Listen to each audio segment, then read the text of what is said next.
Files ஏற்கனவே நம்ம தெளிவாக பேசியிருப்போம். அந்த ஆனல் கொஷின்ஸ், ஆசனவாய் முகப்புல இருக்கிற ரத்த நாணங்கள் விரிவடைஞ்சு தளர்ந்து கீழே இறங்குறது, இதுதான் அந்த கண்டிஷனா பைல்ஸ்ன்னு சொல்லுவோம்.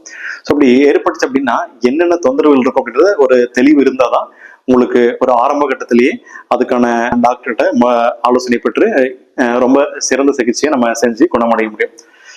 என்னென்ன சிம்டம்ஸ் அப்படின்னு பார்த்தீங்கன்னா, நம்பர் 1 அண்ட் மோஸ்ட் காமன், ரொம்ப பரவலாக பைல்ஸ் பேஷண்ட்டுக்கு சொல்ற கம்ப்ளைண்ட்ஸ் என்னன்னு பார்த்தீங்கன்னா, ப்ளீடிங். அது டெய்லி நம்ம மோஷன் போவோம், அப்படிலாம் மோஷன் போயிட்டு அதுக்கப்புறம் நம்மளுடைய ரொட்டீன் ஆக்டிவிட்டிஸ், நம்ம குளிக்கிறது, ஒர்க்குக்கு போகிறது, இதெல்லாம் ஆரம்பிச்சிடும். திடீர்னு ஆல் ஆஃப் சடன் ஒரு நாள் என்ன ஆகுது அப்படின்னா, நீங்கள் மோஷன் போய் உட்காருவீங்க, மோஷன் வர்றதுக்கு முன்னாடி சடனாக ஒரு லிக்யூட் நம்ம மோஷன் போகிற இடத்துல இருந்து பாஸ் ஆன மாதிரி ஒரு ஃபீல் இருக்கும். நம்ம என்னடா திருப்பி பார்ப்போம், பார்த்தீங்கன்னா அந்த என்டையர் டாய்லெட் ஃபுல்லாக பார்த்தீங்கன்னா ஒரு ஃபுல்லாக பிளட்ல ஸ்டெயின் ஆயிருக்கும்.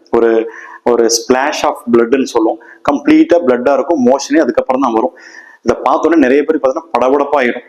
ஏன்னா இது வரைக்கும் அப்படி ஒரு விஷயம் பார்த்துருக்கவே மாட்டோம். இன்னொன்று, மோஷன் பார்த்தீங்கன்னா அந்த ஆசனவை வெடிப்பை விட இந்த பைல்ஸ்ல பார்த்தீங்கன்னா நிறைய ரத்தப்போக்கு இருக்கும். ஸோ இது வந்து மோஸ்ட் காமன் சிம்டம் சொல்லுவோம் பைல்ஸ்ல. இது ஒரு சில பேருக்கு வலியோட வரும், ஒரு சில பேருக்கு வலி இல்லாமல் வரும்.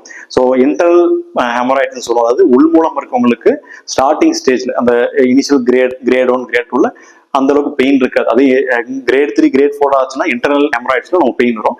வெளி மூலத்துல எல்லாருக்குமே மோஸ்ட்லி இந்த ப்ளீடிங் இருக்கும், பிளஸ் வந்து பெயினும் இருக்கும்.